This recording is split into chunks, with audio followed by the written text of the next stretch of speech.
మనం ఇప్పుడు అనుకోం కదా. అవునవును. ఏదో మనం మీటింగ్ వెళ్తాం, మనం ఆ మీటింగ్ ఎజెండా అవును. అది ఎలా ఉంటుందో ఏమిటో, ఆయన ఎలా అంటారో, ఒప్పుకుంటారా ఒప్పుకోరా, అవును. ఇంకా ఏమైనా ఇబ్బందికరమైన విషయాలు వస్తాయా ప్రస్తావనకి, మనం ఏదేదో వివిధ ఆలోచనలతో వెళ్తాం. ఆయన ఉన్నట్టుండి చూసి ఏంటి అల్వి నువ్వు సనపడిపోయి ఏమిటి అని అడిగేవారు. మనం మనం దానికి కొంచెం ఉక్కిరి బిక్కిరి అవుతాం, మనం సమాధానం ఎక్స్పెక్ట్ చెయ్యం. అందులో మేము అంతకు ముందు చంద్రబాబు నాయుడు గారి దగ్గర పనిచేసాం. ఆయన చాలా చాలా ప్రొఫెషనల్గా ఓన్లీ ఎజెండా దాని మీద ఆయన ఉంటారు, అటు ఇటు వెళ్ళే ప్రసక్తి ఉండదు. చాలా లోతుగా అధ్యయనం చేయడం, అందరినీ కూడా లోతుగా అధ్యయనం చేయమనడం ఆయనతో ఉండేది. సమాచారం సమాచారం సమాచారం టన్నుల కొద్దీ ఆయన సమాచారాన్ని స్వీకరించేవారు చంద్రబాబు నాయుడు గారు. సో మేము అట్నుంచి మేము రాజశేఖర రెడ్డి గారి దగ్గరికి వచ్చేటప్పటికి ఈయన టు ద పాయింట్, మన అభిప్రాయం ఏమిటో తెలుసుకునేవారు. ఇద్దరు అభిప్రాయాలతో కనుక విభేదిస్తుంటే మీటింగ్లో ఒక ఫైనాన్స్ ఆఫీసరు ఇంకొక ఆఫీసరు, మీ ఇద్దరి మధ్యన కొంత భేదాభిప్రాయాలు ఉన్నాయి, నేను ఎవరో ఒకళ్ళ వంక వంతపాడి నిర్ణయం తీసుకోవడం కరెక్ట్ కాదు, కాబట్టి ఈ మీటింగ్ ఇంతటితో క్లోజ్ చేద్దాం, మీ ఇద్దరు మాట్లాడుకోండి, మళ్ళీ ఇంకోసారి రండి అప్పుడు మీటింగ్ పెట్టుకుందాం అని పరిష్కారం చేసేసేవారు. So very practical, time conscious, ఇన్ఫార్మల్గా ఉండేవారు, నవ్వుతూ కూర్చునేవారు, చాలా సూక్ష్మంగా ఆయన గ్రహించేవారు మనం చెప్పిన విషయాలు, దానికి ఉండే పర్యవసనాలను వెంటనే ఆలోచన చేయగలిగేవారు. సో ఆయన ఒక రకమైన శైలితో రాజశేఖర రెడ్డి గారు ఉండేవారు. ఇలా ఒక్కొక్క చంద్రబాబు నాయుడు గారు అంటే అదే చెప్పాను, చంద్రబాబు నాయుడు గారు ఎంత సమయం అయినా కూడా దాన్ని చాలా లోతుగా పరిశీలన చేసేవారు. అదే వాళ్ళు మేము టీవీలో చూసామండి, పొద్దున్న మొదలు పెడితే ఈవినింగ్ వరకు లంచ్ అలాగా, తర్వాత ఈవినింగ్ అంటే ఆయనకి ప్రభుత్వ నిర్ణయమే చాలా ప్రధానమైనది, ఆ తీసుకున్న నిర్ణయం తొందరపాటుగా తీసుకున్నారు అనే అభిప్రాయం కలిగించకూడదు. అలాగే ఎవరెవరు దీంట్లో ఈ పనిలో మనకు ఉపయోగపడతారో, ఎవరిని సంప్రదించాలో వాళ్ళందరినీ సంప్రదించాలి, ఎవరిని పక్కన పెట్టడానికి లేదు. ఇలా కొన్ని సూత్రాలు ఆయన మనసులో ఆయన పెట్టుకున్నారు. ఇంకా అలసట అన్నది లేదు. మనిషి ఒకసారి సమావేశంలో కూర్చున్నారంటే ఆయనలో కదలిక ఏమి ఉండదు. ఒక కుర్చీలో ఒకలా కూర్చున్నారంటే ఆ 3 గంటలు 6 గంటలు అదే పోస్చర్లో మీటింగ్ అంతా కూడా ఆయన చేస్తారు. అంత ఓపిక, ఆ విధంగా సమావేశాల్లో ఆయన ఉండేవారు. రాత్రి అయిపోయింది, 12 అయింది, ఆ టైంలో కూడా ఇంకా డీటెయిల్స్ అడుగుతూ ఉంటారు ఆయన. ఏదో ఒక నిర్ణయం తీసేసుకోవచ్చు కదా అనే ధోరణి ఉండదు. అది ఆయన శైలి, ఆ విధంగా చేసేవారు. అలాగే ఇంకా ఏమన్నా ఇంప్రూవ్మెంట్ చేయడానికి స్కోప్ ఉన్నదా, లేదా ఇదేనా, ఇది అంతిమ స్థాయికి మనం చేరామా, ఇంకా ఏమైనా ఇంప్రూవ్ చేయొచ్చా, ఇంకా ఏమన్నా దీంట్లో నగిషీలు చేయొచ్చా, ఇంకా ఏమన్నా కొత్త అంశాలు ఏమన్నా చేర్చచ్చా, అమలు చేసే ముందు ఇంకా ఏమైనా ఆలోచన చేయొచ్చా, వాళ్ళని సంప్రదించచ్చా, వీళ్ళని సంప్రదించచ్చా, ఇలాగ బహుముఖంగా ఆయన ఆలోచన చేసేవాడు. అది ఆయన శైలి. ఇలా ఒక్కొక్కళ్ళది. మా జగన్మోహన్ రెడ్డి గారి పరిస్థితి, జగన్మోహన్ రెడ్డి గారి స్టైల్ ఎలా ఉందంటే ఆయన ఏంటంటే ర్యాపిడ్ ఫైర్ అండి. ఆయన నాకే చెప్పారు ఒకసారి లిఫ్ట్లో ప్రయాణం చేస్తున్నప్పుడు, అన్నా ఇప్పుడు మనం ఇదంతా T20 ఆడుతున్నాం, ఇది ఇంత పూర్వంలో లాగా లిమిటెడ్ ఓవర్స్ కాదు, టెస్ట్ మ్యాచ్ అంతకుండా కాదు, ఇది T20 క్రికెట్ మ్యాచ్, ఏ రోజుకి ఆ రోజే మన పర్ఫార్మెన్స్ అని ఒక దృక్పథంతో ఆయన ఉండేవారు. దాంతో ఏదో ఒక నిర్ణయం త్వరగా తీసేసుకోవాలి, అంతేగాని ఈ నిర్ణయం బాగా నలగాలి, నలుగురిని సంప్రదించాలి, అందరినీ తెలుసుకోవాలి, అందరి అభిప్రాయాలు తెలుసుకోవాలి, ఇంకా లోతుగా పోవాలి, ఇతనికి అనుభవం ఉందా, మనకు సలహా ఇస్తున్న వాడికి అనుభవం ఉందా, ఇతని బ్యాక్గ్రౌండ్ ఏమిటి, ఈ బ్యాక్గ్రౌండ్లో ఎవరికి మంచి అనుభవం ఉన్నది వాళ్ళని సంప్రదిద్దామా, ఇలాంటి ఆ దూరపు ఆలోచన నాకు కనిపించలేదండి. ఒక నిర్ణయం తీసుకోవాలి, నీకు బాగా తెలుసని నేను భావిస్తున్నాను కాబట్టి నిర్ణయం తీసేసుకోవడమే. కొన్నిసార్లు ఆయన ముందుగానే ఆలోచన చేసేవాడు, మరి ఆ నిర్ణయం మంచిది అని భావించేవాడు, ఆ నిర్ణయాన్ని ప్రకటించేసేవాడు. సపోజ్ మనం దాన్ని ఏమన్నా సవరణ చేయడానికి ప్రయత్నం చేస్తే అది వద్దన్నా అది పక్కన పెట్టేసి అది అయిపోయింది అలాగో, ఇంకేమైనా ఉంటే చెప్పు అనేవారు. సో ఆ విధంగా ఈయన quick decision making, rapid firing లాగా ఉండేది ఈయనతో.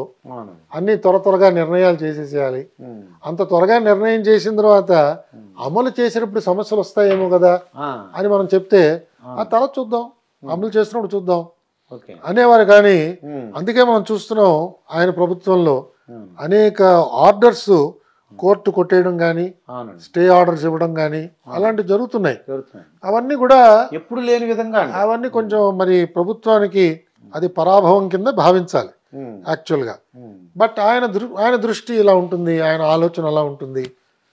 అది ఆయన శైలి అండి. అంటే మార్నింగ్ ఎన్ని గంటలు వేస్తారంటారు ఇప్పుడు సీఎం గారు? అంటే ఒక్కొక్కళ్ళది ఒక్కొక్క రకమైన అలవాటు అంటే అండి. మీకు చూసుంటారు కదా అంటే సుమారుగా 9:30కి ఆయన మొదట కలుస్తారండి, 9:30కి. సుమారుగా అప్పట్లో. అంటే చాలా మంది ఏమంటారంటే పొద్దున్నే 5 గంటలు లేస్తారు, ఎక్సర్సైజ్ చేస్తారు. అయ్యో తెలియదు, మనకు తెలియదు అంటారు. ఆ, ఇవన్నీ మనం వెనుకడే, కానీ నేనేమి ప్రత్యక్షంగా ఉమ్, నాకు అలా చూసే అవకాశం ఎక్కడ లభించలేదు. ఉమ్, ఆయన మొదటిసారి కిందకి రావడం అది 9:30 నుంచి ఆయన దైనందిన కార్యక్రమం స్టార్ట్ అయ్యేది. ఉమ్, నేనున్నప్పటి వరకు నేను చూసిందండి. ఆ, 6-6:30 కల్లా ఆయన అంతా పెట్టేబేడ సర్దేసుకోవడం, ఉమ్, దుకాణం మూసేవారు ఆయన, 6కి.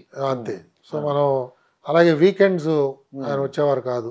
ఓకే. శని ఆదివారాలు సర్వసామాన్యంగా, ఉమ్, అంటే ప్రభుత్వానికి హాలిడే ఉంటే ఉమ్, ఆయనకు కూడా హాలిడేనే. అది ఆ విధంగా ఎవరిని కూడా పిలిచేవారు ఇబ్బంది కాదు. పెట్టడం కానీ. కొద్ది మందిని మహా మరీ అవసరం అయితే పిలిచేవారు, లేకపోతే ఉమ్, అంటే అట్లీస్ట్ అధికారుల్ని, అవును. ఆయన పేషీ స్టాఫ్ని బహుశా పిలిచేవారేమో నాకు తెలియదు. ఉమ్. బట్ నాలాంటి వాళ్ళు ఎవరిని కూడా పిలిచేవారు కాదు. అది ఆయన శైలి అండి. అయితే ఇప్పుడు రీసెంట్గా చంద్రబాబు నాయుడు గారు అరెస్ట్ అయ్యారండి. అంటే నా ఉద్దేశం ఏంటంటే అయ్యా ఆ, చాలామంది జయలలిత, లాలూ ప్రసాద్ యాదవ్, మధు కోడా, అలాగే ఓం ప్రకాష్ చౌతాలా ఫ్రమ్ హర్యానా, వీళ్ళు చీఫ్ మినిస్టర్గా ఉండి అరెస్ట్ అయిన వాళ్ళండి. ఇప్పుడు చంద్రబాబు నాయుడు గారి కన్నా ఇప్పుడు అరెస్ట్ అయ్యారు కాబట్టి, ఇటువంటి అరెస్ట్ అయినప్పుడు మీలాంటి ఆఫీసర్లు ఈ తప్పు చేస్తే మనం ఫ్యూచర్లో ఇబ్బంది పడతామండి, వద్దండి అలాగే చెప్పరా సార్ వాళ్ళు? అంటే నా దృష్టిలో అందరూ చెప్తారండి. ఉమ్, కొన్నిసార్లు మనం చెప్తున్నా ఉమ్, వాళ్ళు గ్రహించకపోవచ్చు, ఓకే. వాళ్ళకి తాత్కాలికంగా ఇది లాభం అని అనిపించవచ్చు, ఉమ్, వాళ్ళకి రాజకీయ ప్రయోజనం అందులో ఏమన్నా కనిపించవచ్చు. కొన్నిసార్లు సలహా చెప్పేవాళ్ళు ఉమ్, గట్టిగా చెప్పలేదేమో అని ఒక అనుమానం కూడా మనకు రావచ్చు. ఉమ్, ఇలాంటి అనేక అవకాశాలు ఉన్నాయండి. అదే. ఎందుకంటే అక్కడ ఉన్న అధికారులందరూ అనుభవంతో ఉన్న వాళ్ళే ఉంటారు. అవును, కనీసం 20 సంవత్సరాలు 30 సంవత్సరాలు అవును. సర్వీస్లో ఉన్నవాళ్లే ఉంటారు అధికారుల కింద. ఉమ్, అలాగే ఆయనతో ఉన్న మంత్రులకు కూడా అపారమైన అనుభవం ఉంటుంది, అవును, సలహాదారులు కూడా అనుభవం ఉన్నవాళ్లే ఉంటారు. అవును. కాబట్టి వీళ్ళందరూ కూడా జాగ్రత్తగా ఇవన్నీ బేరీజ్ వేసి ఉమ్, ఆయనకి సలహా ఇచ్చే ఉంటారని నేను భావిస్తున్నాను. ఉమ్. కానీ ఈయన చంద్రబాబు నాయుడు గారు ఇప్పుడు జైల్లోకి వెళ్ళారంటారు, రాజమండ్రి జైల్లోకి వెళ్ళారు. అవును అవును. అంటే ఇది కక్ష పూర్తి చర్య అంటారా, లేదంటే నిజంగా తప్పు చేసుకుంటారంటారా? అంటే మనకి ఇంకా వివరాలు ఏమీ రాలేదండి బయటికి. ఉమ్, ఇవాళ ఇంతవరకు మనకు తెలిసిన వివరాలు ఉమ్. చాలా పాక్షికంగా ఉన్నాయి. అంటే ఆ సంజయ్ అని ఏపీ సిఐడి చీఫ్ ఏం చెప్తారంటే అవును. 16 చోట్ల సంతకం పెట్టేశారు. ఇప్పుడు సంతకాలు పెట్టవలసిన అవసరం ఉంది. ఉమ్, ముఖ్యమంత్రో కార్యదర్శులో మంత్రుల్లో పెట్టవలసిన అవసరం ఉంది. ఉమ్, సంతకం పెట్టాడు కదా అని చెప్పి మనం నిందితుడి కింద మార్చటం అది సబబుగా లేదు. ఉమ్, మనం ఇంకా లోతుగా చూడాలి. ఒకటి. రెండు, అసలు ఇన్వెస్టిగేటింగ్ ఏజెన్సీస్ యొక్క పరిధి ఏమిటి, ఉమ్, ఎంతవరకు వీళ్ళు ఇన్వెస్టిగేట్ చేయొచ్చు. ఎందుకంటే ఈ నిర్ణయాలన్నీ కూడా ఆయన ఒక ముఖ్యమంత్రిగా నిర్ణయం తీసుకున్నాడు. ఉమ్, అంటే ఒక ముఖ్యమంత్రి తీసుకున్న నిర్ణయాన్ని ఉమ్, ఆయన కింద పనిచేసే సిబ్బంది ఎలా ఇన్వెస్టిగేట్ చేస్తారు? ఉమ్, ఇది విరుద్ధంగా కనిపిస్తోంది. అవును. మన రాజ్యాంగంలో ఉన్న ఏర్పాటు ఏమిటంటే ఒక ఎగ్జిక్యూటివ్, ఉమ్, ఒక లెజిస్లేచరు, ఒక జ్యుడిషియరీ. అవునండి. దీన్ని సెపరేషన్ ఆఫ్ పవర్స్ అని అంటాం మనం. ఉమ్, సో ఒక ముఖ్యమంత్రి గారు తీసుకున్న నిర్ణయం లేదా ఒక ప్రభుత్వ నిర్ణయం ఉమ్, అది రాజ్యాంగబద్ధంగా ఉన్నదా లేదా అన్నది ఒక కోర్టు నిర్ణయం చేస్తుంది. అవును. అంతేగాని ఒక పోలీస్ ఆఫీసరు, ఉమ్, అది ఏ డిపార్ట్మెంట్ అయినా కూడా ఆయన స్వతహాగా ఆయన ఒక పోలీస్ ఆఫీసర్. ఆయన సిఆర్పిసి ప్రకారం ఇన్వెస్టిగేట్ చేస్తున్నాడు, ఉమ్, ఆయన ఐపీసీ ప్రకారంగా ఇన్వెస్టిగేట్ చేస్తున్నాడు. అవును. ఐపీసీలో ఉన్న నేరాల్ని ఉమ్, రుజువు చేయడానికో అవును. ఉన్నాయో లేదో చూడటానికో పరిశీలన చేస్తున్నాడు. ఉమ్, సో ఈయన కింద పనిచేస్తున్న శాఖాధిపతులు ఉమ్, ఈయన ఎలా ప్రశ్నిస్తారు? అవును. కాబట్టి ఇది రెండు రకాలుగా చూడాలండి. ఒకటి, వీరు తీసుకున్న నిర్ణయాలు లోపభూయిష్టంగా ఉన్నాయంటే ఉమ్, న్యాయస్థానాలు చూడాలి.